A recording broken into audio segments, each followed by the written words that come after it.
Hi everyone. सो आज हम पढ़ने वाले हैं velocity of block electron. Velocity of block electron. So last lecture में हमने ब्लॉक थ्योरम देखी थी। उसमें हमने देखा था कि कोई पीरियोडिक पोटेंशियल में इलेक्ट्रॉन मूव कर रहा है तो उसका जो वेव फंक्शन है वो अकॉर्डिंग टू ब्लॉक किसी नॉर्मल प्लेन वेव और एक पीरियोडिक फंक्शन का प्रोडक्ट होना चाहिए। सो आज हम ऐसे ही किसी इलेक्ट्रॉन की जो कि क्रिस्टल के अंदर पीरियोडिक पोटेंशियल में है उसकी वेलोसिटी फाइंड आउट करेंगे।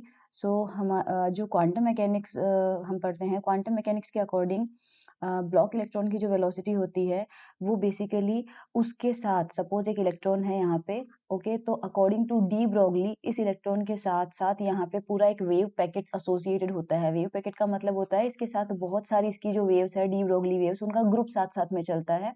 और जो इलेक्ट्रॉन की वेलोसिटी होती है वो उस पूरे वेव ग्रुप की ग्रुप वेलोसिटी होती है, क्योंकि दो तरह की वेलोसिटीज हमारे पास होती है, ग्रुप वेलोसिटी और फेज वेलोसिटी। जो फेज वेलोसिटी होती है वो किसी इंडिविजुअल वेव की होती है और जो ग्रुप वेलोसिटी होती है वो पूरे ग्रुप की होती है। For example white light.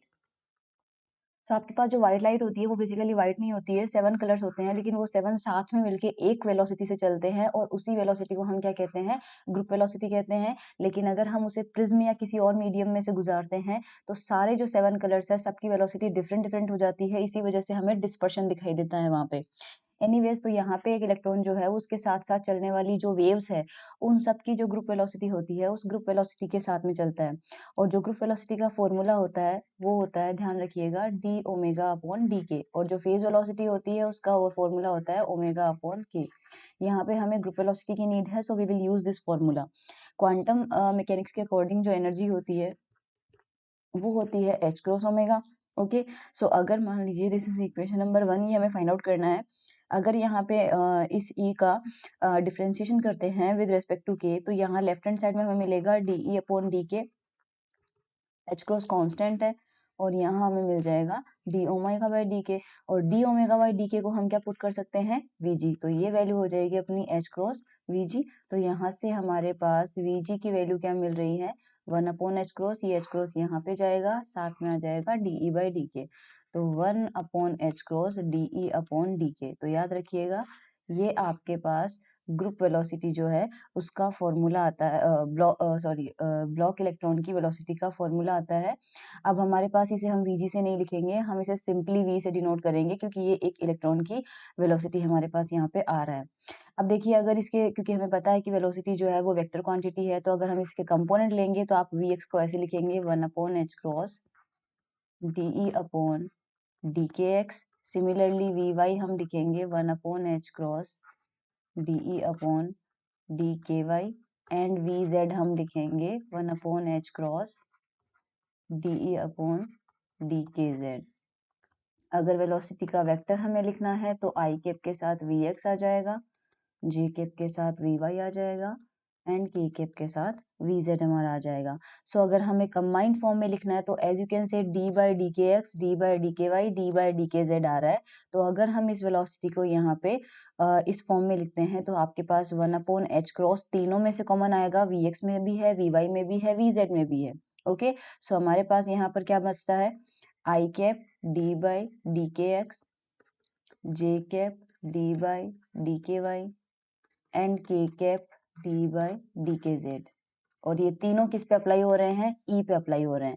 ये ऑपरेटर जो होता है ये काफी सिमिलर ऑपरेटर है डेल ऑपरेटर के, जो हम पढ़ते हैं ये वाला डेल ऑपरेटर। लेकिन हमारे पास डेल ऑपरेटर में क्या होता है, i cap del by del x, del by del y and del by del z. तो यहाँ पे हमारे पास x की बजाय के एक्स है, y की जगह के वाई है और z की जगह के जेड है, इसलिए हम क्या करेंगे, इसे 1 अपॉन एच क्रॉस, यहाँ पर हम इसे डेल ऑपरेटर ही लिखेंगे, लेकिन उस डेल के नीचे हम के लगा देंगे और ये जो डेल के हो जाएगा ये हमारा क्या हो जाएगा, डेल ऑपरेटर इन के स्पेस हो जाएगा।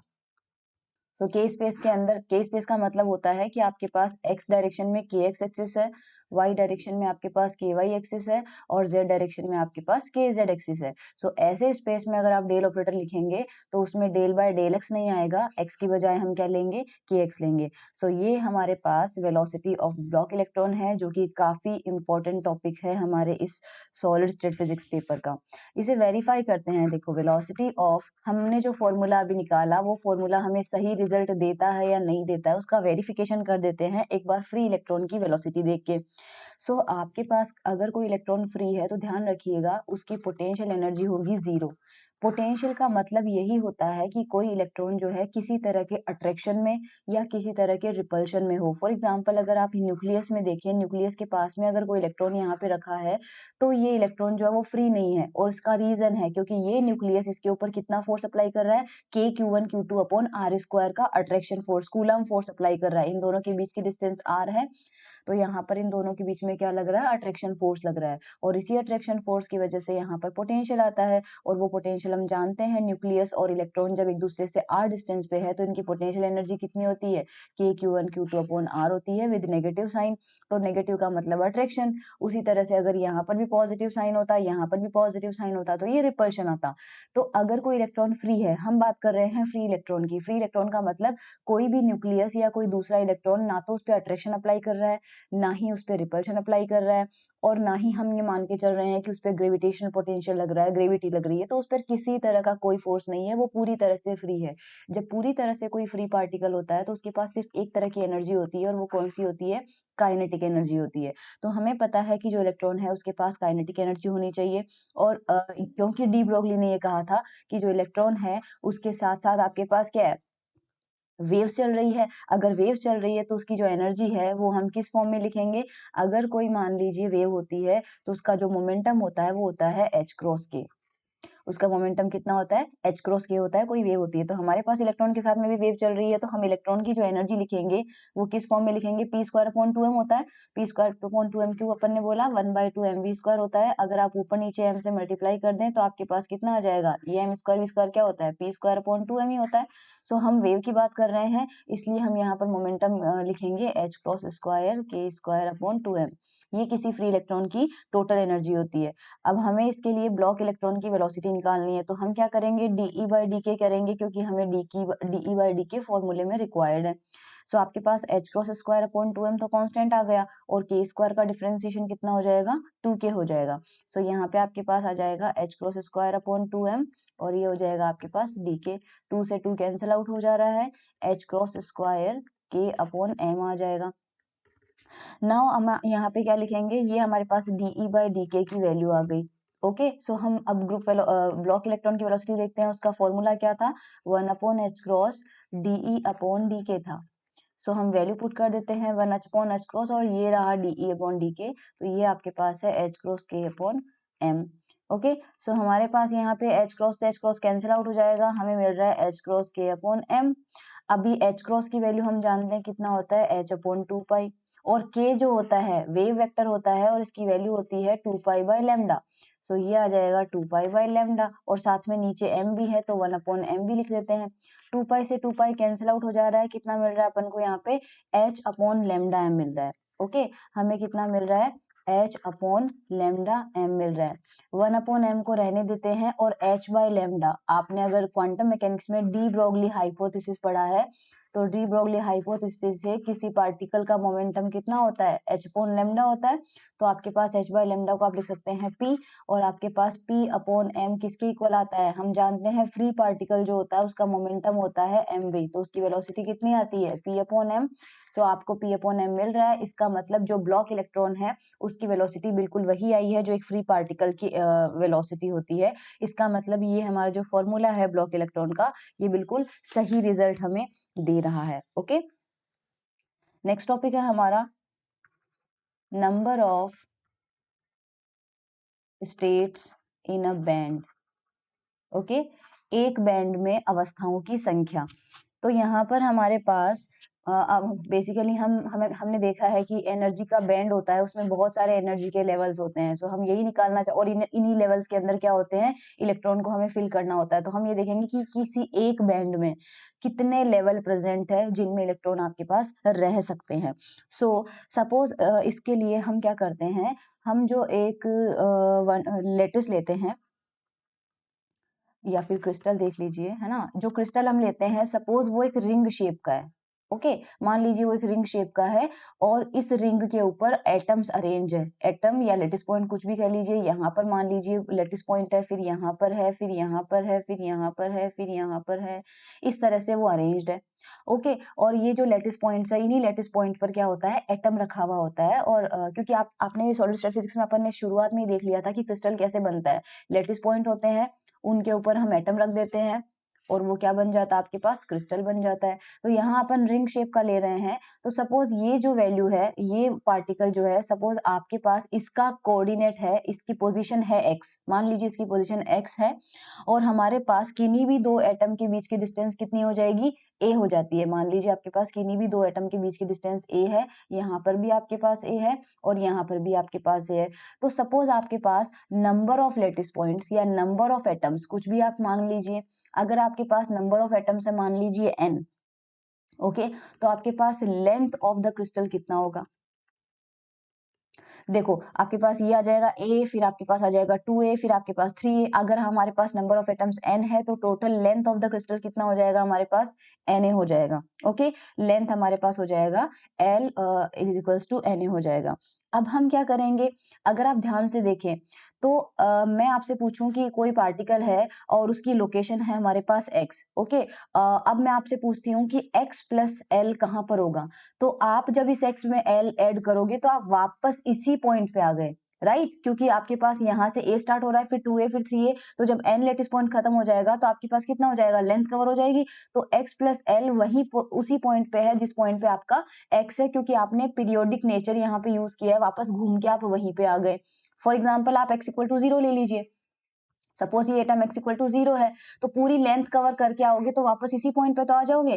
तो 0 भी यहीं पे होगा, l भी आपको यहीं मिलेगा। सो हम कह सकते हैं कि हर वो पॉइंट, अगर कोई भी रैंडम पॉइंट आप x पे लेते हो और अगर आप x प्लस एल करते हो तो आप वापस उसी पॉइंट पे आ जाते हो। तो सेम पॉइंट को डिनोट करने की वजह से हम ये लिख सकते हैं कि जो वेव फंक्शन हमें x पॉइंट पर मिलेगा, वही वेव फंक्शन हमें कहाँ पर मिलेगा, x प्लस एल पर भी हमें वही वेव फंक्शन मिलेगा। क्योंकि ये दोनों पॉइंट डिफरेंट नहीं है, हम घूम के वापस उसी पॉइंट पे आ गए। अब हम ब्लॉक थ्योरम अप्लाई करते हैं, क्योंकि हम क्रिस्टल की बात कर रहे हैं। तो ब्लॉक ने ये कहा था कि अगर कोई इलेक्ट्रॉन किसी क्रिस्टल के अंदर है, पीरियोडिक पोटेंशियल में है, तो उसका जो वेव फंक्शन है वो दो टर्म का प्रोडक्ट हो सकता है, जिसमें से एक टर्म जो होगी वो प्लेन वेव होगी और दूसरा टर्म जो होगा वो कोई पीरियोडिक फंक्शन होगा। और वो पीरियोडिक फंक्शन कितना था, यू के एक्स, और यहाँ पे था ई raise to power i k x. ये तो आपका हो गया साई एक्स, यहाँ अपन ने ब्लॉक थ्योरम अप्लाई किया है। Similarly Sai x plus L कितना होगा, सेम एक्सप्रेशन में हम क्या करेंगे, x की जगह x प्लस एल रख देंगे। तो हमने लेफ्ट हैंड साइड में x की जगह x प्लस एल रखा, अब हम राइट हैंड साइड में रखते हैं। तो हमें मिलेगा u k x plus l e raise to power i k x plus L. Okay, ये हमें मिल जाएगा। सो हम क्या करेंगे, ये वाली इक्वेशन से ये दोनों टर्म बराबर हैं, तो ये जो साई एक्स की वैल्यू है हम यहाँ पुट करेंगे और ये वाला जो फंक्शन है वो हम यहाँ पुट करेंगे। मतलब ये वाला पार्ट और ये वाला पार्ट, ये दोनों भी क्या होने चाहिए, हमारे पास इक्वल होने चाहिए। तो हम इनको इक्वल कर देते हैं। ओके, सो हमें मिलेगा u k x e raise to power i k x is equals to u k x plus l e raise to power i k x plus l. Now according to Bloch ने खुद कहा था, according to Bloch जो u होता है ये periodic function होता है। ये आपके पास क्या था, होता है पीरियोडिक फंक्शन होता है। अगर ये पीरियोडिक फंक्शन है, इसका मतलब जो वैल्यू x पे होगी वही इसकी वैल्यू x प्लस एल पे होगी। और ये आप ब्लॉक थ्योरम में भी देख सकते हैं, जहां पर उन्होंने स्टेटमेंट देते वक्त भी ये कहा था कि ये जो u फंक्शन आप मल्टीप्लाई करेंगे ये पीरियोडिक नेचर का होना चाहिए, एक पर्टिकुलर टाइम बाद या पर्टिकुलर डिस्टेंस बाद ये अपनी वैल्यू रिपीट करना चाहिए। सो अगर ux और ux प्लस एल इक्वल है तो ये वाला पार्ट और ये वाला पार्ट सेम होने की वजह कैंसिल आउट हो जाएंगे। अब हम रिमेनिंग टर्म को ले लेते हैं, तो आई k x is equals to, यहाँ पर आप देखो आई के एक्स और आई के एल दोनों को हम अलग अलग लिख सकते हैं, आई के एक्स और ई रेज टू पावर आई के एल। तो देखो ये वाले पार्ट भी आपके पास क्या हो जाता है, कैंसिल आउट हो जाता है। सो ई रेज टू पावर आई के एल हमारे पास कितना हो गया, 1 हो गया। अगर आप ध्यान से देखें तो e raise to power i theta कितना होता है, cos theta plus iota sine theta होता है हमारे पास। अगर मैं यहाँ पर वैल्यू रख दूं थीटा की जगह 2 पाई एन, एन की वैल्यू 1 2 3 4 कुछ भी हो सकती है, तो हमें क्या मिलेगा, cos 2 pi N plus iota sign 2 pi N. N की आप कोई सी भी वैल्यू रख दो 1 2 3, साइन थीटा हमेशा आपको क्या मिलेगा, 0 मिलेगा, क्योंकि साइन जो हो जाएगा वो 2 पाई 4 पाई 6 पाई 8 पाई सब 0 होते हैं। लेकिन cos 2 पाई, और आप एन की वैल्यू जब 1, ध्यान रखना ये वैल्यू कभी -1 नहीं होगी, क्योंकि जब आप एन की वैल्यू 1 रखोगे तो एंगल कौन सा बना, 2 पाई, और cos 2 पाई होता है 1।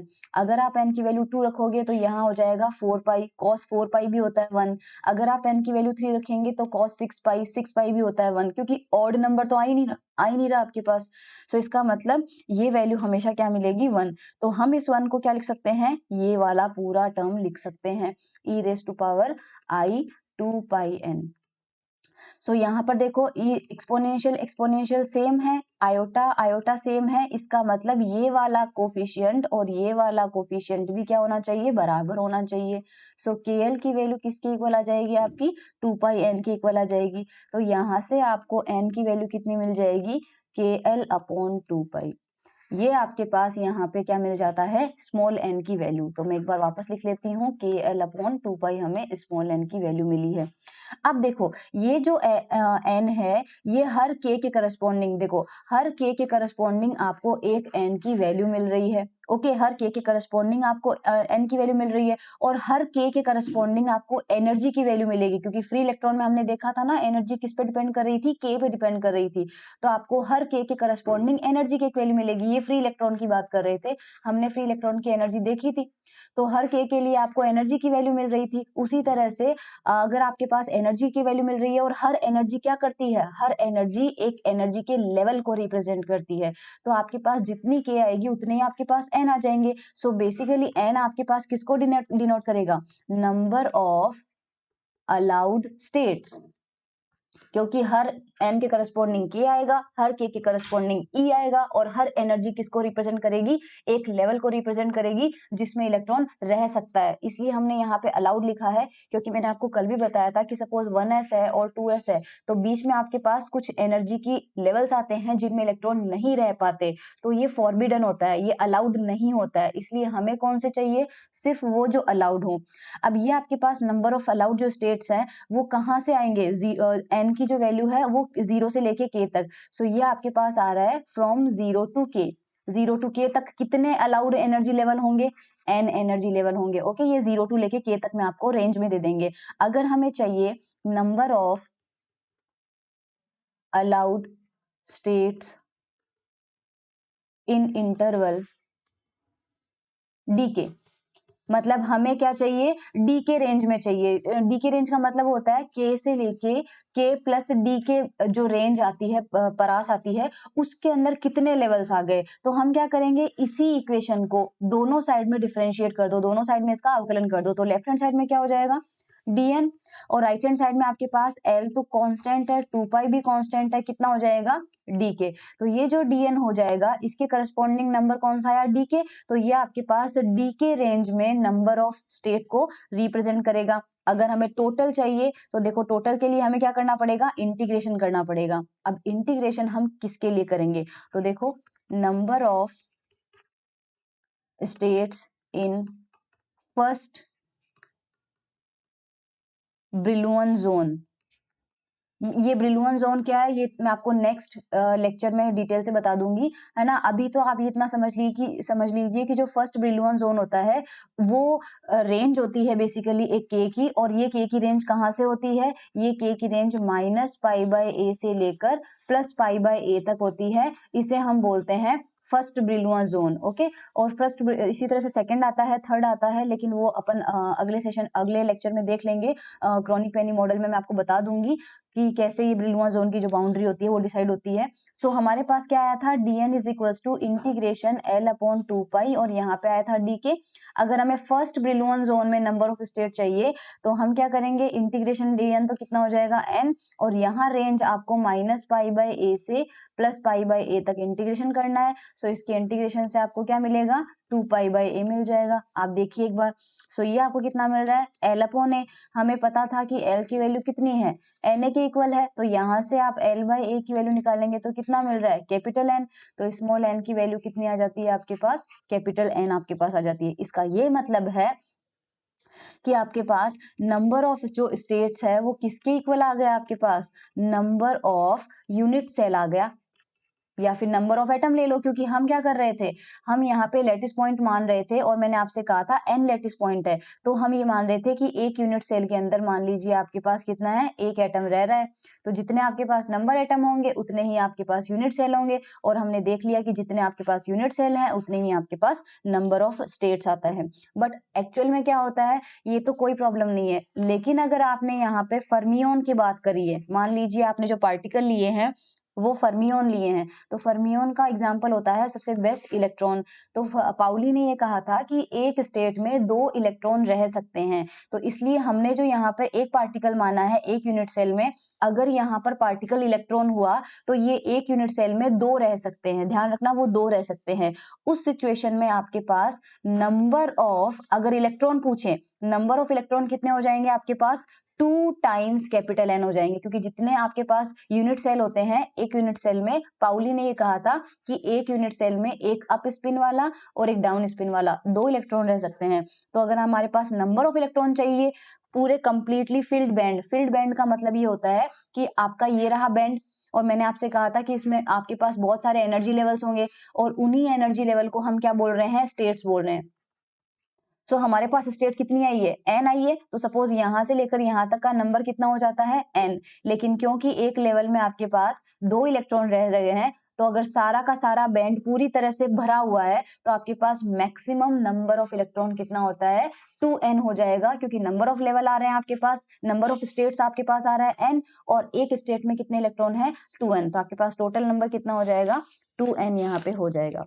तो आई होप आपको number of states in band समझ में आ गया है, एंड उसके अलावा हमने ब्लॉक इलेक्ट्रॉन की वेलोसिटी पढ़ा है, वो भी समझ में आ गया है। नेक्स्ट सेशन में हम देखेंगे chronic Penney model. Thank you so much everyone.